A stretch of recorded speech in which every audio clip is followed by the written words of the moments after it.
Kedy sa môže povedať, že ide o problém so tehotnením, má to normálne svoju nejakú definíciu podľa VHO, že keď sa nepodarí páru otehotnieť do roka pri pravidelnom snažení sa, to hovoríme do 35.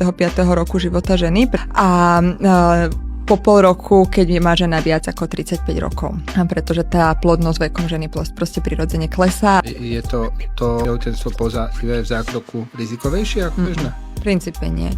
Čo býva rizikovejšie je, že veľakrát to majú akože vo vyššom veku tí ľudia po IVF, takže tam akože môže byť potenciálne to tehotníctvo rizikové, ale určite je menej riziková 40-ročná fit tehotná žena, ktorá proste iba mala už slabšiu kvalitu vajíčok, ako povedzme 22-ročná baba, ktorá má obezitu, diabetes a vysoký krvný tlak. Čiže ani by som nepovedala, že sú rizikovejšie. Napríklad ja mám takých známych, oni vlastne nemali nejaký vážny problém, ale mala tá žena nepriechodné vajíčko vody.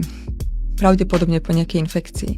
A oni by nikdy nemali spontánne dieťa, pretože tá cestička proste nefungovala.